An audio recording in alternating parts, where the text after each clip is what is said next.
नमस्कार विद्यार्थी मित्रांनो आपल्या सर्वांचं STI-RCP या ॲप्लिकेशनमध्ये स्वागत. आज आपण 2011चा STI पूर्व परीक्षेचा पेपर बघणार आहोत आणि याच्यामधील आज आपल्याला सायन्स सामान्य विज्ञानाचे प्रश्न बघायचे आहेत. अत्यंत महत्त्वाचे प्रश्न जे आजही रिपीट होण्याची फार मोठी शक्यता असते आणि त्यावरून तुम्हाला आयडिया येते की विज्ञानामध्ये नेमकं काय वाचलं पाहिजे. तुम्हाला मी आधीही सांगितलेलं आहे की 8वी ते 10वीचे जी पुस्तकं आहे, क्रमिक पुस्तकं हे तुम्हाला व्यवस्थित वाचावी लागतील. याच्यानंतर आपलं सायन्सचं ई-बुक आहे, तुम्हाला STI-RCP ॲप्लिकेशनवरती भेटून जाईल. ते ई-बुक असेल, इतर मार्केटमधील एखादं पुस्तक चांगलं आणि जुन्या प्रश्नपत्रिका. आपण सगळ्या प्रश्नपत्रिका या ठिकाणी कंबाईनच्या PSI STI SOच्या प्रीच्या टोटल सब्जेक्ट वाईज या ठिकाणी डिस्कस करतो आहोत. तुम्ही नवीन असाल तर जुने आतापर्यंत जे काही लेक्चर झालेले आहेत ते सगळे बघू शकतात आणि आपला अभ्यास आणखी त्या ठिकाणी पक्का करू शकतात. बघा, पहिला प्रश्न आहे, स्पायरोगायरा हे टिंबटिंब शेवाळ आहे. ऑप्शन तुमच्या समोर होते, नीलहरित, हरित, लाल आणि रंगहीन. उत्तर देण्याचा प्रयत्न करायचा आहे. बरेच जणांना वाटतं की मला हे सगळं येतंय मात्र उत्तर काय? तुम्ही एक वही आणि पेन घ्या. मी जेव्हा तुम्हाला प्रश्नांचं विश्लेषण करत असतो, वही पेन घेत चाला. माझं उत्तर काय आहे ते तुम्ही देत चाला. स्वतःचं उत्तर तुम्हाला अशी प्रत्येक प्रश्नपत्रिका सोडवायची. मी जेवढे काही लेक्चर टाकतो ते प्रत्येक. माझं आता या ठिकाणी 21चं उत्तर बाबा मला 1 वाटतंय की 2 वाटतंय, 22चं मला काय वाटतंय, आणि झाल्यानंतर मग मी काय उत्तर दिलं आहे, तुमचं बरोबर आलं चूक आलं आहे, त्या ठिकाणी लगेच चूक बरोबर तुमचं उत्तर आता तुम्ही वाचलंय. स्पायरोगायरा टिंबटिंब शेवाळ आहे. तुम्हाला वाटतंय चला 21चं उत्तर या ठिकाणी 1 आहे, मी तुम्हाला सांगितलं की नाही 2 आहे, तर तुम्ही याला चुकीचं करायचं. पुढच्या प्रश्नाचं असं हे कंटिन्यू करत चला. पुन्हा मला सांगायला लावू नका. ही एक चांगली पद्धत आहे अभ्यासाची. मग उत्तर या ठिकाणी आहे तुमचं हरित शेवाळ आहे. Green spirogyra is green algae असं म्हटलं जातं. पुढे 22 नंबरचा प्रश्न की टिंबटिंब वायू हा -57° पर्यंत थंड केल्यास तो स्थायू रूपामध्ये जातो, तेव्हा त्याला शुष्क किंवा कोरडा बर्फ असं म्हटलं जातं. बघा, शुष्क म्हटलं गेलं या ठिकाणी, खरं म्हणजे त्याच्यापुढे बर्फ हा शब्द वापरायला पाहिजे होता. ओके, मग कोणता तो वायू आहे जो -57° पर्यंत सेल्सिअसपर्यंत त्या ठिकाणी थंड केल्यावर स्थायू रूपात जातो आहे? 22 नंबरच्या या ठिकाणी जर बघितलं, नायट्रोजन, अमोनिया, हेलियम आणि कार्बन डायऑक्साईड. तुमचं उत्तर तयार असलं पाहिजे. कुठेतरी वहीवर पेनवर लिहा किंवा खाली कमेंट करत चाला. उत्तर या ठिकाणी आहे कार्बन डायऑक्साईड. पुढे जातोय मी, उच्च ताणासारखा आजार टाळण्यासाठी क्षारांच्या सामान्य सेवनाचे प्रमाण किती असावे? बघा, उच्च ताण आपण ज्याला म्हणतो, ज्याला थोडक्यात हायपरटेन्शन असा शब्द आहे इंग्रजीमध्ये, ते टाळण्यासाठी क्षारांचं जे सामान्यतः सेवन आहे ते किती असलं पाहिजे? नॉर्मल साल्ट इनटेक असं याला म्हटलेलं आहे. 2.5 ग्रॅम प्रतिदिन, 7.8, 5 की 1.2, किती ग्रॅम प्रतिदिन एवढं ते क्षारांचं सेवन असलं पाहिजे? 23 नंबरचा प्रश्न या ठिकाणी आहे आणि उत्तर याचं जर बघितलं तर काय उत्तर आहे? 5 ग्रॅम प्रतिदिन. पुढे 24 नंबरचा प्रश्न आहे, जड केंद्रकाचे हलक्या केंद्रकामध्ये रूपांतर होत असताना जी ऊर्जा उत्सर्जित होते त्या अभिक्रियेला काय म्हणतात? बघा, जड केंद्रकाचे हलक्या केंद्रकामध्ये रूपांतर होते. इंटरेस्टिंग मुद्दे आहेत. आणि मित्रांनो, हे जे प्रश्न जुने आलेले आहेत ते जर तुम्ही व्यवस्थित वाचले तर पुस्तकं जेव्हा तुम्ही वाचणार आहात, जेव्हा तुम्ही विज्ञानाचा अभ्यास करणार आहात, तेव्हा तुम्हाला ते खूप सोपं जातं. काय वाचायचं आणि काय नाही वाचायचं हे तुम्हाला खूप चांगल्या पद्धतीने तेव्हा कळतं.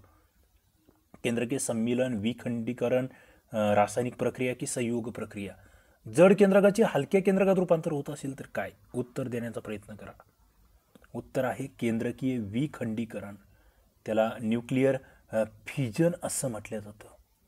ओके, पुढचा मुद्दा या ठिकाणचा आहे, पुढचा प्रश्न आहे की टिंबटिंब रक्त गोठण्याची क्रिया सुरू करण्याचे कार्य करतात. बघा, रक्त गोठवण्याचं काम कोण करतं आहे?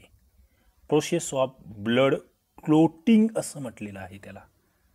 कुठून सुरू होते रक्त गोठवण्याची क्रिया?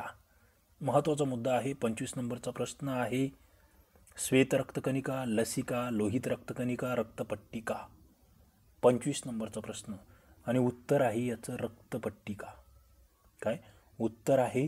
रक्तपट्टिका. ब्लड प्लेटलेट्स असं त्याला म्हटलं जातं. Blood platelets. रक्तपट्टिका रक्त गोठवण्याचं काम करतायत. मग WBCचं काम काय आहे? लिम्स लसिकाचं काम काय आहे? RBCचं काम काय आहे, त्यांची संख्या किती असते, ती किती दिवसापर्यंत जिवंत असू शकतात ते पेशी, याबद्दल आपण चर्चा केलेली आहे, आपण ते शिकलेलो आहोत. पुढे स्पायरो गायरा जे आहे याचं प्रजनन जे आहे ते खालीलपैकी टिंबटिंब पद्धतीने होते. मित्रांनो, प्रजनन पद्धती, आता या एकाच परीक्षेमध्ये स्पायरो गायरावर हा दुसरा प्रश्न या ठिकाणी तुम्हाला दिसतोय.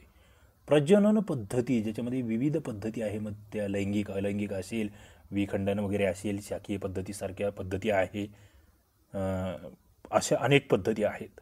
मग स्पायरो गायरा याची प्रजनन पद्धती नेमकी कोणती आहे? लैंगिक आहे का, शाकीय आहे की दोन्ही आहे की दोन्हीही नाही? दोन्हीही नाही. मग कोणती पद्धती आहे स्पायरो गायरा? तुमच्या समोर ते चित्र आलं पाहिजे, मला कमेंट बॉक्समध्ये उत्तर द्यायचं आहे. Reproduction of spirogyra. पुढे जैववायूमध्ये 60% प्रमाण टिंबटिंब वायूचे असते. बायोगॅस कंटेन्स 60% ऑफ डायडस गॅस. जैववायू 60% प्रमाण कशाचं आहे? Hydrogen, methane, oxygen, carbon dioxide. 27 नंबरचा प्रश्न आणि उत्तर याचा आहे मिथेन. काय? मिथेन. मग जैववायूमध्ये 60% मिथेन आहे, तर इतर कोणकोणती वायू आहे आणि त्यांचं प्रमाण किती? आणि हा मिथेन हा कशाच्या शेतामध्ये सापडतो? अशा पद्धतीचा एक प्रश्न याच्या आधीच्या लेक्चरमध्ये मी कव्हर केला आहे, त्याचं उत्तरही तुम्ही देण्याचा प्रयत्न करा. पुढे सूर्यफूल. सूर्यफूल ही टिंबटिंब वनस्पती आहे. अनावृत्तबीजी, एकबीजपत्री, द्विबीजपत्री, नचोदफिदी.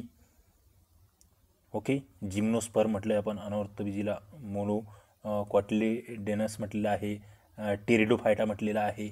ओके, सूर्यफूल कोणती वनस्पती आहे? 28 नंबरचा प्रश्न आणि उत्तर आहे द्विबीजपत्री. सूर्यफूल जर तुम्ही बघितलं त्याचे 2 भाग होऊ शकतात मध्यातून. मग याचं फूल कशा पद्धतीचं असतं, याचे पानं कशा पद्धतीचे असतात, त्यांची रचना नेमकी कशी असते, हे मुद्दे आहेत. म्हणजे एकबीजपत्री आणि द्विबीजपत्री याच्यातला फरक तुम्हाला कळायला पाहिजे. द्विबीजपत्रीची इतर उदाहरणं कोणती आहेत, एकबीजपत्रीची इतर उदाहरणं कोणती आहेत, ते ओळखण्याचे बेसिक निकष कोणते, असे विविध मुद्दे इथे तयार होतात. पुढे गोगलगाय टिंबटिंब या संघामध्ये मोडते. कोणत्या संघात? मोलुस्का, आर्थ्रोपोडा, इकायनो डर्माटा की नेमॅटोडा. गोगलगाईवर अनेक वेळा विविध परीक्षांना प्रश्न आलेले आहेत आणि मला वाटतं गोगलगाय म्हटलं की तुमचं ते तोंडपाठच असलं पाहिजे, उत्तर माझ्या आधी तुमचं आलं पाहिजे. स्नेल बिलॉंग्स टू फायलम कोणता? मोलुस्का नावाचा संघ आहे. पुढे आपण जातोय. संतृप्त हायड्रोकार्बनमधील 2 कार्बन अणूंमध्ये टिंबटिंब असतो. संतृप्त हायड्रोकार्बन, सॅच्युरेटेड हायड्रोकार्बन्स याला म्हटलं जातं. त्याच्यामध्ये कार्बनचे किती बंध असतात? एकेरी बंध, दुहेरी बंध, तिहेरी बंध की आयनिक बंध? 30 नंबरचा प्रश्न आहे आणि उत्तर याचं आहे या ठिकाणी 1, ते म्हणजे एकेरी बंध. एकेरी बंध 2 कार्बन अणूमध्ये एकेरी बंध या ठिकाणी असतो. संतृप्त हायड्रोकार्बनबद्दल आपण बोलतोय. पुढचा प्रश्न 31 नंबरचा. टिंबटिंब हा सूर्याच्या सगळ्यात जवळ आणि आपल्या सूर्यमालेतील सगळ्यात लहान ग्रह आहे. सूर्यमाला, त्याच्यातल्या ग्रहांचा तो क्रम, लघुग्रहांचा पट्टा, त्या ग्रहांचे उपग्रह, सर्वाधिक उपग्रह असणारा ग्रह, सर्वात जवळचा, सर्वात लांबचा, असे विविध मुद्दे तुम्हाला परीक्षेत विचारले जातात. या ठिकाणी सर्वात जवळचा ग्रह जर म्हणाल तर तो आहे बुध ग्रह. ओके, पुढे तुरटी टिंबटिंबसाठी वापरतात. बघा कशासाठी? विद्युत विलेपन, रक्तप्रवाह थांबविणे, शिल्प बनविणे की काच आणि रंग बनविण्यासाठी. तुरटी कशासाठी वापरत आहेत? 32 नंबरचा प्रश्न आहे मित्रांनो.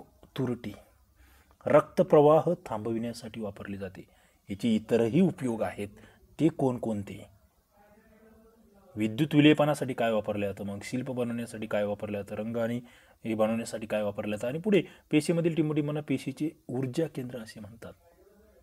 हरितलवक, तंतुकणिका, रायबोझोम्स आणि लयकारिका. पेशीचे ऊर्जा केंद्र. मित्रांनो प्रश्न रिपीट झालेला आहे. तंतुकणिका, ज्याला मायटोकॉन्ड्रिया असं आपण म्हणत असतो, मायटोकॉन्ड्रिया. पुढे LPG मध्ये टिंबटिंब हे घटक असतात. बघा माझं म्हणणं आहे, जे प्रश्न याच्या आधी आयोगाने विचारलेले आहेत कंबाईनला, ते आमचे तोंडपाठ असले पाहिजेत. LPG लिक्विफाईड पेट्रोलियम गॅस आपण ज्याला म्हणतो, याच्यामध्ये कोणकोणते घटक आहेत? 34 नंबरचा प्रश्न आहे, घटक त्याच्यामधील आहे ब्युटेन आणि आयसोब्युटेन. आणि माझे लेक्चरमध्ये जे जे प्रश्न झालेले आहेत तो प्रश्न तुमचा चुकणार नाही हे मात्र निश्चित. पुढे पूर्ण अष्टक असलेले मूलद्रव्य टिंबटिंब हे आहे बघा, अष्टक स्थिती पूर्ण केलेली आहे. याचा अर्थ ते निष्क्रिय स्वरूपाचं मूलद्रव्य असणार आहे, ज्याला आपण राजवायू असं सुद्धा म्हणत असतो. बरोबर, आपण हे सगळं अभ्यासलेलं आहे. आपला विज्ञानाचा स्वतंत्र असा कोर्स आपल्या ॲप्लिकेशनला अवेलेबल आहे. आपलं STRCP ॲप्लिकेशन ज्याची लिंक खाली दिलेली आहे, तुम्ही ते डाउनलोड करू शकतात. विज्ञानाची संपूर्ण लेक्चर्स, त्याच्यावरच्या टेस्ट तुम्ही त्या ठिकाणी बघू शकतात. पूर्ण अष्टक असलेले मूलद्रव्य कोणते आहे? 35 नंबरचा प्रश्न उत्तर जर बघाल तर उत्तर आहे NE म्हणजे काय? मुद्दाम तुम्हाला विचारतोय, कमेंट बॉक्समध्ये उत्तर द्यायचं आहे. ओके. पुढे 20 ओहम रोध असलेल्या विद्युत परिपथातून 0.5 अँपिअर विद्युतधारा वाहण्यासाठी वाहकाच्या 2 टोकामध्ये टिंबटिंब विभवांतर असावे लागते. 20 ओहम रोध आहे आणि त्याच्यातून 0.5 अँपिअर विद्युतधारा त्या ठिकाणी आपल्याला वाहू द्यायची आहे. तर किती विभवांतर त्या ठिकाणी असलं पाहिजे? उत्तर या ठिकाणी जर तुम्ही बघितलं मित्रांनो तर ते आहे 10 व्होल्ट. काय? 10 व्होल्ट हे उत्तर आहे. पुढे पुन्हा एक याच्या संदर्भातला प्रश्न आहे, उदाहरण आहे. आपण उदाहरणावर स्वतंत्रपणे चर्चा करणार आहोत. उंच इमारतीच्या गच्चीवरून सोडलेला जो चेंडू आहे त्या चेंडूचा 5 सेकंदानंतरचा वेग किती होईल? आणि उत्तर जर बघितलं तर उत्तर आहे 49 मीटर पर सेकंद एवढा तो वेग होणार आहे. पुढे पाण्याचे असंगत आचरण जे असते ते म्हणजेच पाण्याचे तापमान 0°C पासून 4°पर्यंत वाढविले असता ते काय होईल? बघा, 0 पासून 4 पर्यंत वाढविले. आपण साधारणतः इतर सगळ्याच्या बाबतीत काय घडतं, ते प्रसरण पावत असतं. मात्र इथे त्याच्या उलट होणार आहे, कारण की ते असंगत आचरण आहे. इथे ते आकुंचन पावणार आहे. काय? आकुंचन. मग पाण्याचे असंगत आचरण, त्याच्यासाठीचं ते उपकरण कोणतं ते मला तुम्ही कमेंट बॉक्समध्ये सांगू शकतात. ओके. पुढे आपण जाऊया. MKS पद्धतीमध्ये दाबाचे एकक टिंबटिंब असते. न्यूटन, डाईन, न्यूटन मीटरचा वर्ग, डाईन सेंटीमीटरचा वर्ग. MKS मीटर, किलोग्राम आणि सेकंद या पद्धतीमध्ये दाबाचे एकक काय आहे? 39 नंबरचा प्रश्न आणि उत्तर आहे न्यूटन मीटरचा वर्ग हे त्या ठिकाणी दाबाचे एकक असते. पुढे टिंबटिंब किरणांना वस्तुमान नसते. बघा मित्रांनो, हे प्रश्न वाचलेले असतील, अभ्यासलेले असतील जुने प्रश्न, तर मग हे चुकत नाही. गॅमा किरणं आहेत ज्यांना वस्तुमान नसते. अशा पद्धतीने या ठिकाणी आपण जवळपास 20 प्रश्नांचा एक जलद पद्धतीने आढावा घेतलेला आहे. नक्कीच तुम्हाला हे फायदेशीर ठरणार आहेत. तुम्हाला हे आवडत असेल तर लाईक करत चला, आपल्या मित्रांना शेअर करा, चॅनलला सबस्क्राईब करा आणि घंटीचं बटन दाबून ठेवा. इथे आपण थांबूया.